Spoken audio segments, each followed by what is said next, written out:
Welcome back, folks. Here, Josh with Greg Buchanan, voice of the CPCA and the host of the Tuesday Sports Show. Great to have you in studio, as always. Thanks, Josh. An exciting weekend for hockey fans in the city as the Lloydminster Bobcats finally got that first win of the season, a 4-3 shootout win in the Civic Center.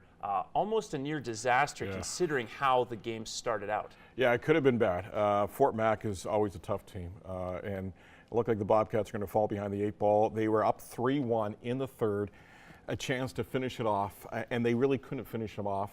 Fort Mac comes back, get a shorty. They get a power play goal. They tie it up. They send it into overtime.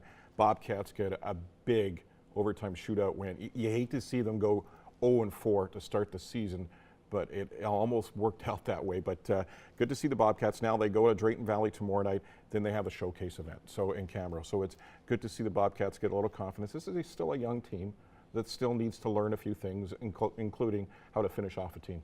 Absolutely. Now, speaking of young, Cale Elder, rookie netminder for them, obviously wasn't happy with the game coming back to being tied, but managed to settle himself down and had a good overtime and an even better shootout as he made 2 key stops. How important is that for Elder, who probably is the team's backup, but is going to be relied upon for key moments still? It's huge, and especially at a goalie. And it's such a position that confidence is everything for a goaltender. If you have a bad night, you have to have a short memory. And you have to have a short memory within a game itself. So it's good to see that he bounces back and he makes some big saves in overtime, even bigger saves in the shootout. So they need that from a backup who's a young kid still. Absolutely. Now, another AJHL team that many viewers will be familiar with, the Bonnyville Pontiacs, they have been off to a relatively good start for this season. Yeah, great start. 4-1 right now. 2 big wins in the weekend. A loss in Sherwood Park midweek, but at the same time, they bounce back with 2 big wins in the weekend. They go into the showcase event as one of the top teams in not just the North, but in the entire league. So they're got a little more veterans than the Bobcats. They have a little more skill up front. So interesting to see what Rick Swan and crew do at the showcase this weekend. Absolutely. Now, just give the viewers a little more into the showcase and the significance of the event. Well, the showcase, it brings all the U.S. scouts, and for that matter, some Canadian scouts there too, and it puts all these players under one rink or a couple of rinks in Camrose, and they play throughout the days on Saturday and Sunday as well as I believe on Friday.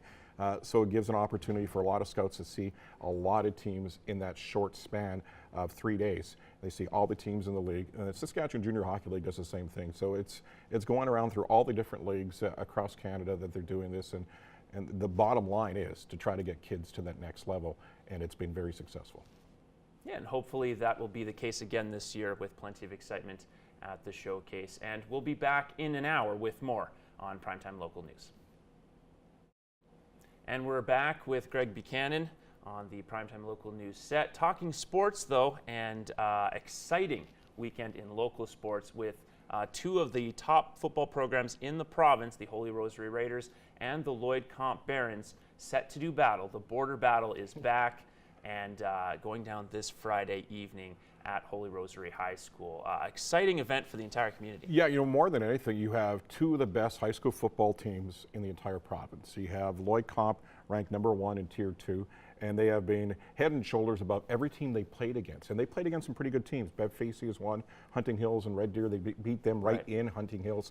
So those are 2 pretty good programs. And you're wondering how good they are. Well, Holy Rosary is going to test them. Holy Rosary won on the weekend against St. Paul. Lloyd Comp won in Wainwright. So they keep on winning the Wheatland level. But winning the Wheatland level and playing against that other teams in the next level is 2 different things. So, you know what? You like to see what Holy Rosary's defense can do against a very high-powered Lloyd Comp offense, because Lloyd Comp's offense has been lights out. So we'll see what Vince Oriole and crew have to answer for Aaron Harper's team. Absolutely. Do you think that they have been tested properly, the Barons, at this point? Because you said 2 big programs, but you could argue their defenses are not what the Holy Rosary defense is. Yeah, and that's going to be the telling tale, because all of a sudden, hate to say it, but winter's coming. And that changes the game plan for your offense, and that makes defense come ready to play. All of a sudden you have cold conditions, you have snow, and all of a sudden the turf conditions come into play, and all of a sudden defense has become the reason why you win at this time of the year. So it'll be interesting to see if Lloyd Comp's defense can come ready to play on Friday. Absolutely. And do you think it could be a good quarterback battle? Because obviously Anton Amendrud has kind of come into his own now with the Barons, but also Dante Tabacu is really looking good as a grade 12 quarterback after a strong grade 11 season. Yeah, you look at Holy Rosary, they have Dustin Fallshear as their offensive coach there. Dustin played Queens Golden Gales as a quarterback there, so he's a great tutor for that quarterback at Holy Rosary. So it'll be interesting to see, but I think it's going to come down to defenses. Fair enough. Now, really quick, we just want to touch on some Rustlers action. You had some disappointing results in soccer. You had less disappointing results in volleyball, though admittedly in exhibition play. Women's volleyball hosting their annual invitational tournament over the weekend and looking strong, as the defending champs should be. Yeah, they should be. And when you're the defending champions, a two-time defending champions for the women's volleyball program at Lakeland College, everything comes together for you a little bit easier. Recruiting becomes a little easier. Girls want to come and play for you.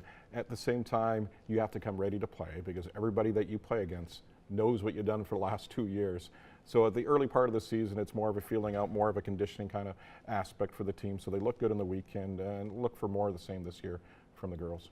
Absolutely, and their season, of course, isn't underway until mid-October. We'll be sure to have coverage of that once we hit. And for now, hope to see many of you out at the Border City Battle on Friday evening. And we'll be back with more on Primetime Local News.